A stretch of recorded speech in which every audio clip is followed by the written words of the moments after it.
ये वो समृद्ध शक्ति है, एक वचन में सब कुछ कर सकता है आपके लिए, लेकिन उसके कराने योग्य आपने बनना पड़ेगा। कहते हैं सतगुरु के दरबार में कमी काहे की ना, और अनसा मौज नहीं पा रहा तेरी चूक चाकरी में। तो अगर इस सच्चे दरबार में किसी चीज की कमी नहीं है और आपके ऊपर मेहर नहीं हो रही है, तो आपकी कोई चाकरी में, आपकी सेवा और शुश्रूषा में कोई त्रुटि है, उसको ठीक कर, तुरंत बिजली आ जाएगी। करंट आने के लिए, बिजली पावर आने के लिए हमने उस योग्य बनना पड़ता है, गुड कंडक्टर। तो बिजली आई सारे काम होंगे, फिर तो जो उसके गुण हैं। तो उस बिजली को आने के योग्य बनाओ, और इसी तरीके से बनोगे आप, इस ज्ञान से, इस भक्ति से समर्पित हो जाओगे।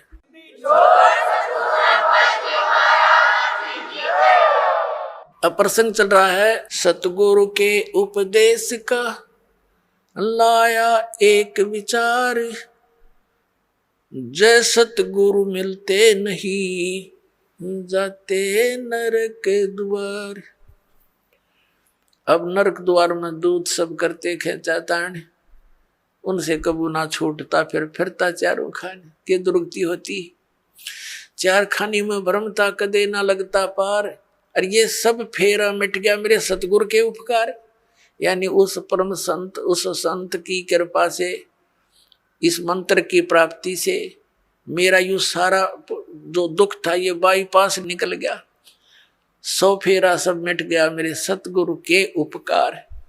फिर क्या बताते हैं, 7 समुद्र की मसीह करूं और लेखनी करूं बन राय, धरती का कागज करूं गुरु गुण लिखो न जाए। होय होय। अब बता के गुण लिखेंगे इस परम पिता परमात्मा का। इतने कष्टों से हमें निकाल दिया, एक कुत्ते का जीवन लिखने लगो, एक मक्के के दुख है उसके ऊपर। गर्मियों सर्दियों के दिन, सर्दी का मौसम, गली में पड़ा है, पहले वो कोठी में रहता था एसी रूम में बिना बत्ती के, देख कहाँ बड़ा उसका प्लेटफार्म, फिर गली में बैठा है, सह परिवार लेटा है, कुतिया कुत्ते बनकर, ऊपर से वर्षा हो रही है, ठिठुर रहा है, आता जाता उसका लठ मार देता है, और फिर वो भूखा उठता सवेरे, किसी के द्वार की तरफ भागता है, तो वहां सुबह सुबह कौन उसके लिए वहां परोठे तैयार कर रखा है, वो डंडा मारेंगे चल। वो फिर दूसरे घर में घुसता है, तीसरे मनमान रसोई में पहुंच जा, क्यों भूख लग रही है, तो उसका लागे कड़ में लठ, फिर ट्या ट्या करता हुआ फिर कहाँ पहुंचेगा, कुरडियां पर गंध खाने के लिए जाएगा वो। पुणात्माओं, ये तो एक दिन की का प्रोसेस है कुत्ते का।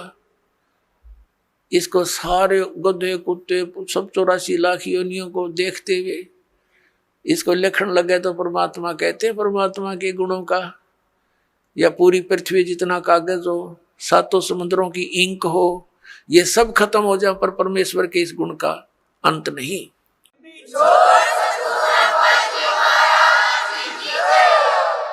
अब पुण्यात्मा परमात्मा बताते हैं, गुरु गोविंद कर जानियो, रहियो शब्द समाए, मिले जब दंडवत बंदगी, नहीं तो पल पल ध्यान लगावे।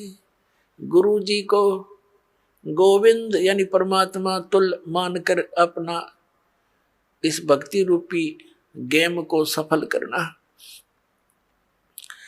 पुण्यात्मा, परमात्मा जब आए थे वो स्वयं भगवान थे, और हम उनको ना पहचान कर हम एक सिंपल मैन मानते रहे।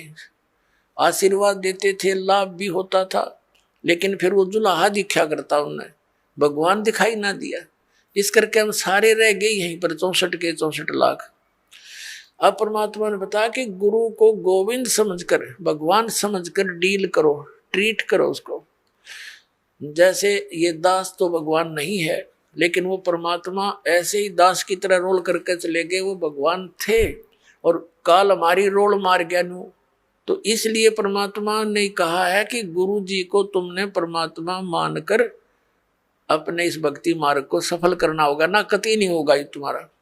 जैसे गणित के अंदर एक ऋण का प्रश्न होता है, उसमें मूल धन ज्ञात करना होता है, उसके लिए मानना पड़ता है, मान लो मूल धन 100 रुपये, वो 100 रुपये मूलधन नहीं होता, मूलधन तो अरबों खरबों में होता है, करोड़ों में होता है। वो मूलधन अरबों करोड़ों वाला प्राप्त करने के लिए हमने 100 रुपये मूलधन मानना पड़ेगा। ये मजबूरी समझ लो, ये जरूरी समझो।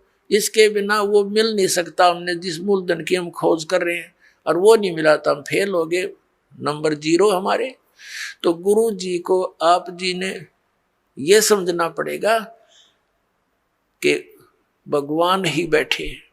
जैसे हम परमात्मा के पास जाएंगे तो हम कैसे डील करेंगे उनको, जैसा इस दास को करोगे ये आपका स्वभाव बनेगा, यही भाव बना रहेगा। तो इस भाव और स्वभाव को हमने यही चेंज करके जाना पड़ेगा उसके दरबार में। और वहां जाकर फिर मन में 2 सटपट रहेगी तो फिर पटक देंगे उल्टे ठाके। वहां तो छालनी में छाने जाओगे पुण्यात्मा, उड़ा कोई किसी की गवाही की जरूरत को नहीं। तो इसलिए हमने परमात्मा बताते हैं, गुरु गोविंद कर जानियो रहियो शब्द समाए, यानी जो मंत्र दे दिया उसका जाप करते रहना। और मिले गुरु जी जब दंडवत बंदगी प्रणाम करे, और बाद में नहीं तो पल पल ध्यान लगावे, यानी उनकी याद रखे इन गुणों को। हे भगवान, जब आपको पुण्यात्मा अमिताभ बालक को, छोटे से बच्चे को 2 साल का, कोई 3 वर्ष का, यानी जिस दिन नाम मिला उसी दिन से आपकी ये भक्ति मार्ग में आयु काउंट होती है। कोई 4 वर्ष का, कोई 5 वर्ष का, कोई 10 वर्ष का, तो बच्चे ही गिने जाते हैं। जब आप थोड़े से मैच्योर हो जाओगे तो फिर देखना आपकी स्थिति थी, आप रोया करोगे बैठ कर, भगवान जुल्म हो गया था, मनुष्य जीवन इतना अनमोल था, कौड़ी बदले जा था।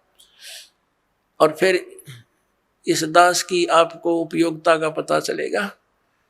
तो इसलिए परमात्मा कहते हैं,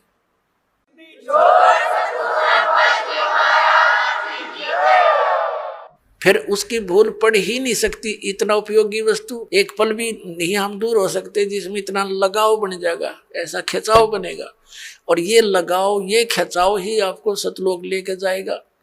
जैसे हम इस काल भगवान के ऊपर आसक्त हुए और इतने आसक्त हो गए कि डटे नहीं डटे वहां पर, इतना सुख छोड़कर हम इस गंध में आ गए, केवल इसकी चाह, इसके ऊपर आसक्त हो गए। अब इसके असलियत का पता आपको लग जाएगा। तो 1 नंबर का विलियन है, सब धोखा करके काम करावे, बला तुम्हारे से सारा काम करवा रहा है और आप खा रहा हमारे को। तो फिर आपका इससे दिल लटेगा और परमात्मा की तरफ जाने के लिए आपको इस दास के अतिरिक्त पृथ्वी पर कुछ दिखाई नहीं देगा। तो फिर अपने आप आपकी आशा आपकी हर तरह से हट करके गति इस दास पर जो है ना इकट्ठी हो जाएगी, एकत्रित हो जाएगी, और इतनी कसक हो जाएगी कि आप डटे नहीं डट सकते। और यह भक्ति की शक्ति जो दास ने बताया, कमाई तुम्हारे साथ होगी। तो इस प्रकार फिर हम सतलोक जा सकेंगे, नहीं तो यह बात बनेगी नहीं जल्दी से।